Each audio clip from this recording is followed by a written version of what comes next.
ছেপ্টেম্বৰ মাহত পাতিবলৈ আমি সিদ্ধান্ত গ্ৰহণ কৰিছোঁ।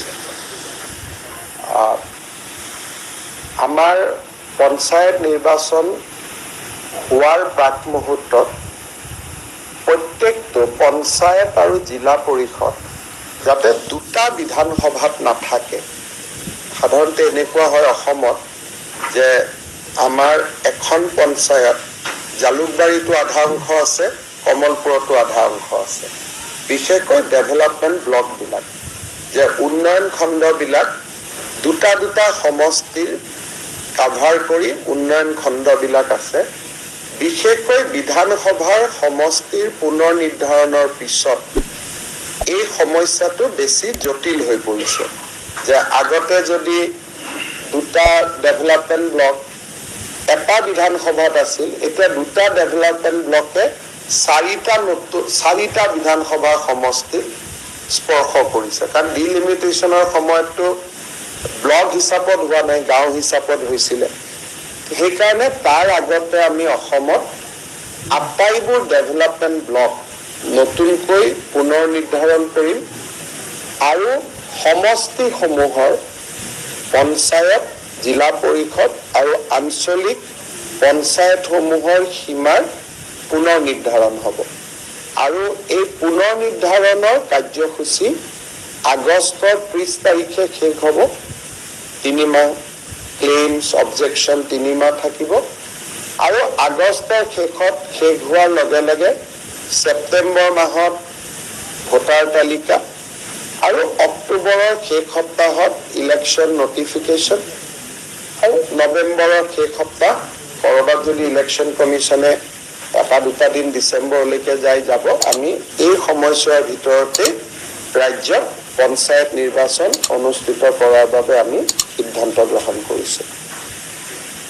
দ্বিতীয়তে, লোকসভা নিৰ্বাচনত আমি অৰুণোদয় আঁচনি চেচুৰেশ্যন পৰ্যায়ত লৈ যোৱাৰ এটা প্ৰতিশ্ৰুতি অসমৰ ৰাইজক দিছিলোঁ যে আমি যিমান পাৰোঁ অৰুণোদয় আঁচনি আমি ৰাইজৰ মাজলৈ তাক সৰ্বাধিক পৰ্যায়ত লৈ যাম, যাতে নোপোৱা মানুহৰ সংখ্যা কমি যায়।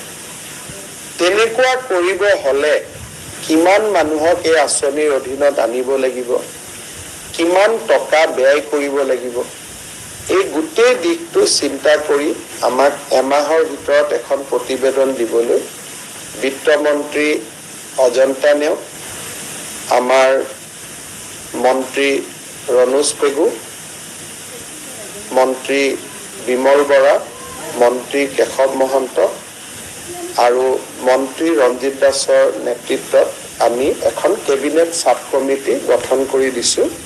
তেওঁলোকে এমাহৰ ভিতৰত আমাক পৰামৰ্শ দিব যে অসমৰ যদি প্ৰতিটো ফেমিলিকে আমি দিব লাগে, আৰু প্ৰতিটো ফেমিলিৰ ডেফিনেশ্যন কি, যে এজন বুঢ়া মানুহ আছিলে, তেওঁৰ ল'ৰা ছোৱালী মিলি এটা ফেমিলি, নে গোটেইকেইটা বিয়া হোৱা ল'ৰাক ধৰি এটা ফেমিলি, দেউতাক মাকক লৈ এটা ফেমিলি, নে গোটেইকেইটা বিয়া হোৱা গোটেইকেইজনী বোৱাৰী মিলি এটা ফেমিলি হ'ব, বা গোটেইকেইজন বোৱাৰী বেলেগে বেলেগে এটা ফেমিলি হ'ব। ফেমিলি ডেফিনেশ্যন আৰু আমি কিমান দূৰলৈকে আমাৰ ৰাজ্যৰ বিত্তীয় অৱস্থাই পাৰিব। এটাতো সকলোৰে এটা লিমিটো থাকিব, এটা আঁচনিতে গোটেই টকা দিবও নোৱাৰে। গতিকে এই গোটেই আঁচনিখনৰ ওপৰত আমি এমাহৰ ভিতৰত পৰামৰ্শ দিবৰ কাৰণে আমি আজি কেবিনেট উপসমিতিখন গঠন কৰি দিছোঁ। তৃতীয়তে, আপোনালোকে জানে যে আমাৰ চৰাইদেউ বিশ্ব ঐতিহ্য ক্ষেত্ৰ কৰিবৰ বাবে ৰাজ্য চৰকাৰে যোৱা বছৰটোত আপ্ৰাণ প্ৰচেষ্টা চলাই আহিছিলে। এতিয়া বিশ্ব ঐতিহ্য ক্ষেত্ৰৰ ৰিকমেণ্ডৰী যিটো বডি আইকমছ, তেওঁলোকে এই ক্ষেত্ৰত এটা পজিটিভ ৰিপৰ্ট ইউনেস্কোলৈকে পঠোৱা বুলি আমি প্ৰাৰম্ভিকভাৱে এটা খবৰ পাইছোঁ। কিন্তু জুলাইত ভাৰতৰ অধ্যক্ষতাত ইউনেস্কোৰ বৈঠক বহিব দিল্লী। এই সময়ছোৱাত ইউনেস্কোৰ প্ৰতিখন ৰাষ্ট্ৰই যাতে চৰাইদেউ বিশ্ব ঐতিহ্য ক্ষেত্ৰ হোৱাত সহায় কৰে। সেইকাৰণে প্ৰত্যেক ইউনেস্কোৰ প্ৰত্যেক সদস্য ৰাষ্ট্ৰৰ এম্বেচেডৰ যোন দিল্লীত আছে, সেই এম্বেচেডৰসকলক ৰাজ্য চৰকাৰৰ পৰা যোগাযোগ কৰাৰ বাবে সিদ্ধান্ত লোৱা হৈছে through ministry of external affairs. UNESCO এনেকুৱা এটা বডি, তাত সকলোৰে এটা এটা ভোট থাকে, এজন এজন দেশৰ এটা এটা ভোট থাকে।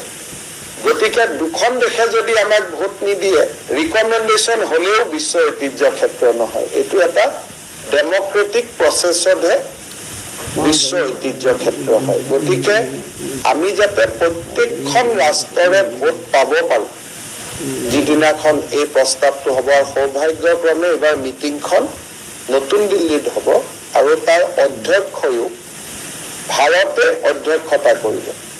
আগে পিছে ভাৰতেও ক'ৰবাত গৈ মিটিঙত ভাগ লয়, কিন্তু এইবাৰ আমাৰ বাবে সৌভাগ্যৰ কথা যে এই মিটিংখনৰ অধ্যক্ষতাও ভাৰতে কৰিব। সেইবাবে আজি কেবিনেটত সিদ্ধান্ত লোৱা হৈছে যে ইউনেস্কোৰ সদস্য ৰাষ্ট্ৰসমূহৰ দূতাবাসসমূহৰ লগত ৰাজ্য চৰকাৰে যোগাযোগ কৰি যাতে এবাৰতে, নহ'লে কেতিয়াবা প্ৰথম মিটিংখনত নহয়, ছেকেণ্ড মিটিংখনলৈকে ডেফাৰ কৰে, ক্লাৰিফিকেশ্যন বিচাৰে, বা থাৰ্ড মিটিংখনলৈকে যায়। এটা 2-3 বছৰৰ এটা প্ৰচেছ হয়। কিন্তু আমাৰ কথাটো হ'ল যে 2-3 বছৰলৈকে নগৈ যাতে প্ৰথম বছৰতে আমাৰ কামটো হ'ব পাৰে, তাৰ কাৰণে আমি এটা বিশেষ প্ৰচেষ্টা চলাবলৈ সিদ্ধান্ত গ্ৰহণ কৰিছোঁ। আমাৰ চৰকাৰে ইলেকশ্যনৰ সময়ত